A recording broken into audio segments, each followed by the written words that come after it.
Alright guys, we've got 20 minutes or so. Solid. Let's make it important, let's make it matter. We'll make it poppy, snappy, and we'll bring value here. I clicked some of the questions, and if you have something you want me to bring up or you want to talk, please say it. I'll repeat it to you guys. But I'm going to lead off with a question that came up for you, William. And it was, and I'm going to change it just a little bit.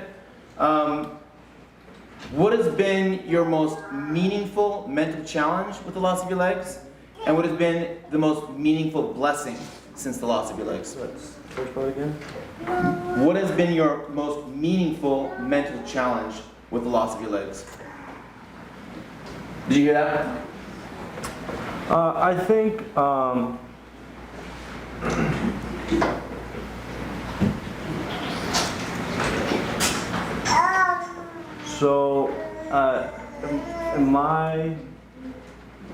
I lost my legs while I was in sober living, which was amazing because I never touched my prescription bottle. I got a month before that. I had the Lord removed the obsession. Because the prescription pain pills had been the move to the dark side, right? That was my shit, yeah. Okay. So I had the obsession removed, and then 2 weeks later, they basically told me you gotta take these, and I was like, of course, like I had this big aha moment, and now I gotta take them again. And take what again? Pain pills. Gotcha. Taking my DOC after I felt like I had this huge victory, and it was a huge victory. But I never touched them. My house managers had them in a safe, and every time it was time, I went and took those, and it was awesome. And so my mom really wanted to be there during my surgery, and honestly, I think me losing my legs was a lot harder on my mom than it was for me, because my father's also an amputee. They chased cancer up his leg, and I remember I called her to tell her, hey, they finally said they're gonna take my legs. Like excited, like celebrate with me, Mom. And she started weeping, and I was like, the first second I was like, dude, you're being selfish right now, to her, when I was being selfish. But so she got to come up 2 weeks later, and so you were upset or irritated that she was crying for you. Just in that first second, and then I was like, come on, dude. And then the surgery happened, and then she came out 2 weeks later? Yeah. Okay. So I had been in my sober living that whole time, just like not leaving. Just after I got out of my surgery, or after I got back from the hospital, been in my sober living the whole time, and it was great because I'm just in my wheelchair the whole time. My brothers wheel me out. I like lift myself up in the truck. We go to AA meetings. They throw my wheelchair in the back, and it's awesome. So then when Mom and my sister came to visit, the Airbnb that we had them in was downstairs. So there was no point in me like getting in my wheelchair, rolling up 10 feet to the door, and then crawling down the stairs. So I just got out of the car and I crawled. And there's a family across the street with little boys, like 8 to 12 age, and they were making fun of me, like a grown man crawling on the ground every time they saw me. And obviously that hurt me at first, because I'm like, I work with kids and kids love me, and then I was like, these kids are making fun of me, so like, what are like all of the people that see me crawling around on the ground gonna think. And then I just had this moment of clarity where I was like, hey, this is the way it is. I made this decision. This is the result. This is how it's going to be for the rest of my life. And so I need to find a way to be okay with it. And living in sober living with a bunch of guys who just dig in, make fun of me, like not just for crawling around on the ground, but I'm open and honest. They know my insecurities. They're making fun of me for that. It just made me be able to be like, to see the funny side. If you talk to any amputee, one of the biggest things that they'll say is that you have to have a sense of humor. And what's been the most meaningful blessing since you and your legs were? I talk about it on the podcast, but it's people coming up to me and asking me what happened. They don't really want to know. They just want to tell me what the worst thing that's happened to them has been. And like I said, I was like angry and thinking that they were selfish at first, but then I realized like this is an incredible opportunity. Like no one else gets to have a stranger come up to them and be vulnerable with them in the first sentence that they say, and have that person tell you the most difficult thing that they've ever been through has been such a blessing. I just got to love on so many people that I would otherwise absolutely not have the opportunity to love on.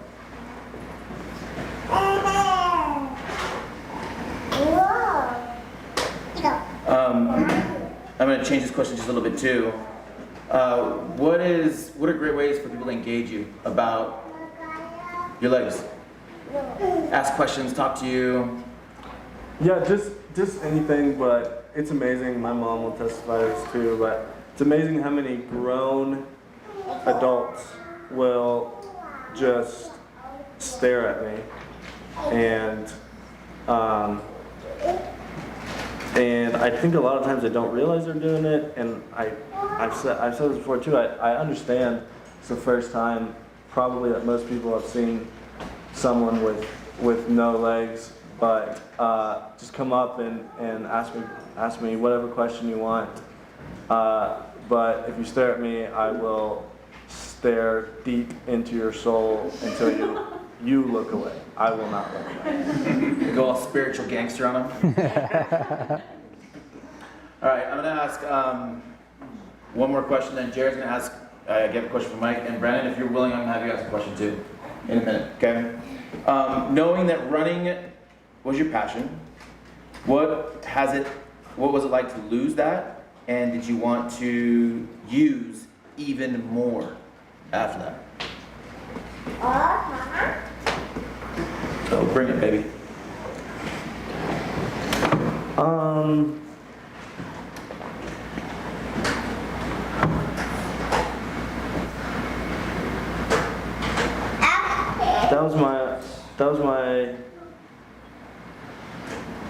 That was the only thing really in my life that was healthy. And even still, I like abused that as I progressed with my addiction, and I would like get hammered and go for a run and be like, oh, okay, good job, William, I'm being healthy today, and just like puke every. It's not that bad. Which if you think running's hard, it's much harder when you're hammered, and much less. No kidding. But but that still was where my identity was. I worked so hard. I worked so hard to get that scholarship. That's something that I would love to talk about on our next podcast. And I'm telling you because I'll forget and you won't. But I guess now I realize that's where that's who William was a college athlete who ran, and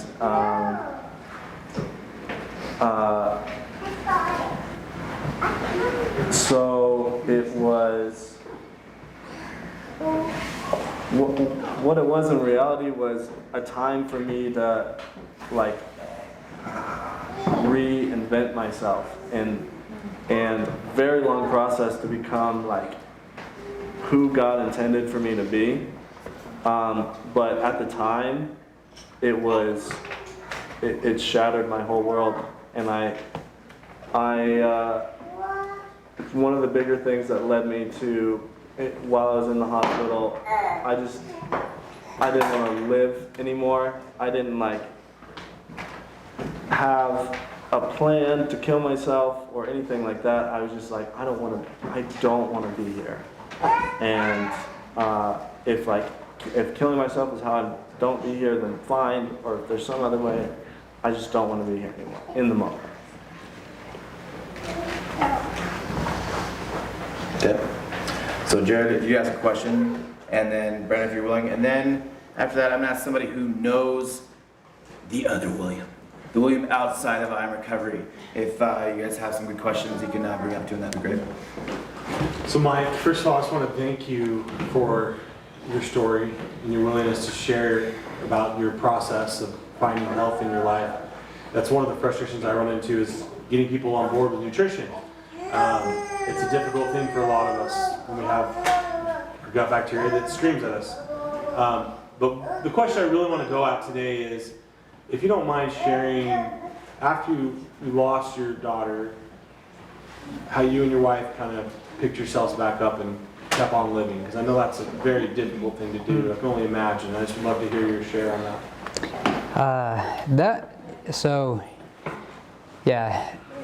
At that point, everything that happened in that process was, I actually feel, that, the process of how it happened, I think we had the right doctors at the time, and we had a lot of things, and so we had a good amount of preparation. I suppose the hardest part, our pediatrician, very, very, very good pediatrician, he when we'd went in for 1 month checkup, and they do all the little tests on our little girl, and he's like, oh, okay, it's, okay, but I do want you to go see this gal up at Primary Children's, and she's really great, just to do another checkup, and just played it like nothing. And so we thought we were doing what every other mom and dad do, I guess it goes, not a big thing, and we got up there, and I start here because this is where the shock came, but so we went up there, and up at Primary Children's, they have 10 doctors do the same thing once, because they've got student doctors, so we're sitting in a room, and a student one comes in, some other one comes in, then, and after about the third doctor, we realized there was something wrong. And then finally we had we had the actual specialist come in, which we still at this point knew nothing about what was really going on. And she did her thing, and then they all left, and then they came back in, and Dr. Swoboda, she was the SMA doctor up there, she flat out said to me, she says, look, what we're telling you is really, really bad. And then she proceeded to explain the process of how our daughter would die and how we were to deal with it. After a few months, she would quit eating, and so we'd have to get feeding tubes. And then we, if we wanted to go further, at that point, we'd have to do one through her belly. And those surgeries are extremely hard for SMA children's, because they can't, if they put them out, they go. If they use any medications or anything on them, they would go at that point. And so I spent, a good many, many days going back and forth to hospitals and ERs and doing that. And finally, we ended up back at the emergency room, and our daughter had to go on a ventilator. And at that point, we were done at that point, because after that they're going to die. And so we chose the time, and we were able to sit there and spend the minutes with our daughter. So we had a bit of preparation because we knew it was shocking, and every day, I mean, I just cry some days. I think crying is fantastic. I think everyone should do it. I think it's totally okay. Whatever depression or anxiety, whatever you got, just, it's okay, cry. I lived breath to breath at that time. You breathe in, you breathe out. I'd go to work, and sometimes I would just lock the door and cry for a while. Sometimes I just cry in front of people. And knowing that that's okay, it doesn't matter. Whatever everyone else is worried about doesn't matter. You just keep breathing in and breathing out. And that was my philosophy. That was my day-to-day, is you breathe in, you breathe out, you wake up, you go at it again. And now I began to, realize I'd run into people who are struggling as well, who'd had, different experiences. Right now I have a good friend of mine, her son and wife have a child that's, has tumors and cancer, and my experience, I can help them be comforted. I can share experiences. I say, when you're up at primaries, go to the cafeteria. They have this donut there. It's messy, it's horrible. Just eat it. It'll go everywhere, and they'll clean up after you. Just little things like that, when you can support, and that actually gives me my greatest support. I love my little girl, and definitely many times in life, you've probably been there. You just breathe in and you breathe out, and you make it to the next breath. And that's really how I survived that and got through it. And Williams was ginger ale and snack packs. I tell you what. All right. We've got time for 2 questions. We'll make them, I know you're going to OT. So, Brandon, go ahead and ask me a question. Thank you, Shay. Yeah. I'll repeat it too if you want. Okay, I wanted to get my voice out Gotcha. here. Okay, so thank you, William, for sharing your good experience. Gladly. So the next 5-10 years, what's your projection? Like, what's on the horizon for you? Oh, that's the worst.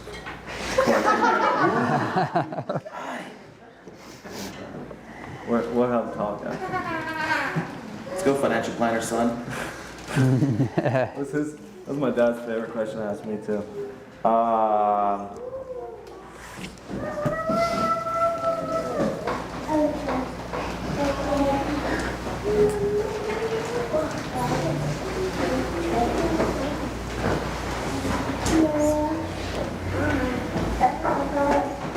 So first I would say these recent past months is the first time that I have surrendered, and that's gotta be like, I think, I'm not gonna speak for everybody, but I feel like I can speak for addicts, that's gotta be kind of like like one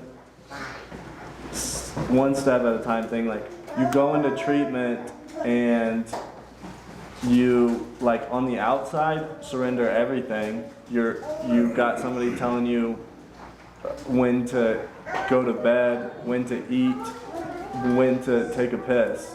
But like, so that's like training. And then you step out of it and come to places like this, and you either sit there and roll your eyes and wish that you were somewhere else, or you say, like, I want what that person has, so whatever they tell me to do. I'm gonna do it. So I'm now at a place where I am just fully surrendered, and I'm not trying to say that I am like that all the time. I still take over. I took over for a couple minutes when I was speaking, and have been, well, if I had feet, I'd be kicking myself. But,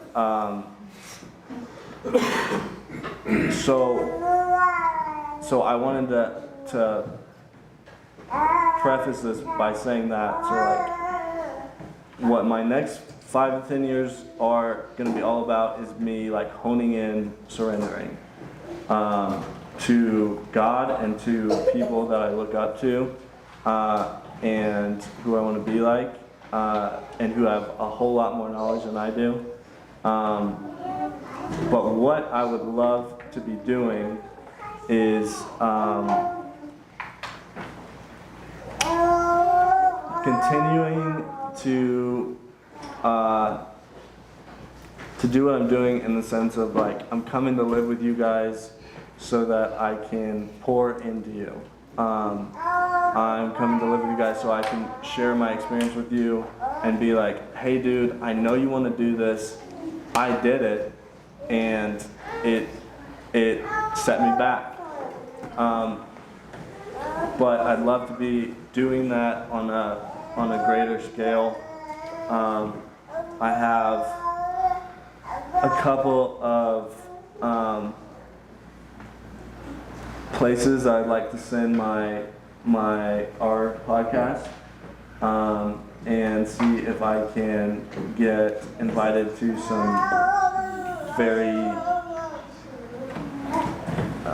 big speaking events.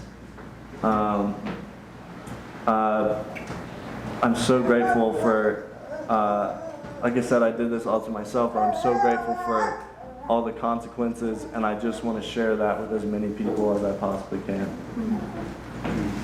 All right, final innings. Bring us one final question.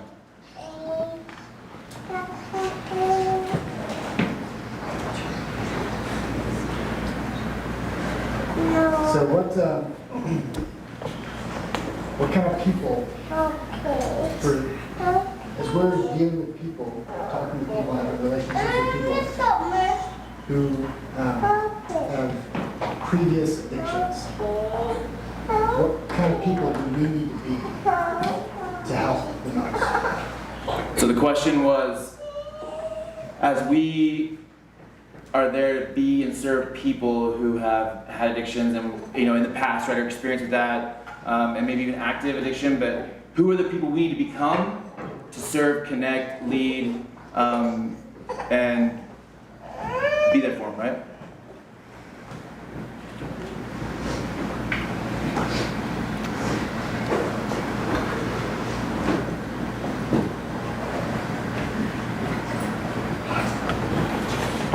I would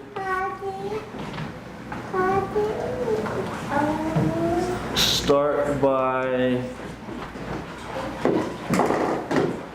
I sound like a broken record, but you absolutely have to surrender and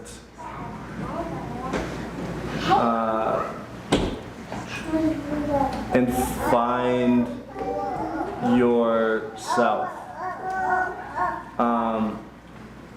Because people know when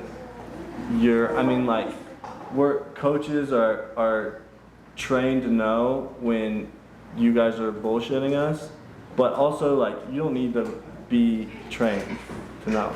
If you're not 115% yourself and opening up your heart, you're not going to resonate with someone who's struggling.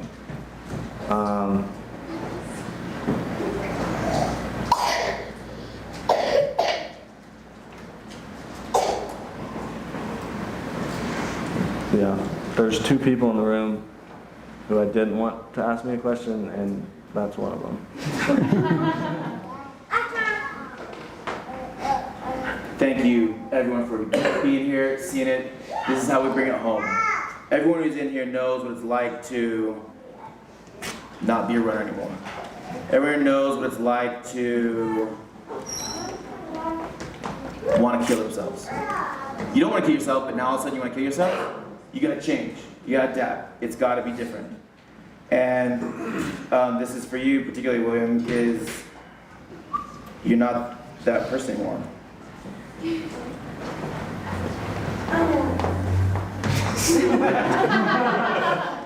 In becoming new, what maybe looked as perceived as less, you actually create more value. That came to you. You attracted it. Everyone, give a big hand of applause.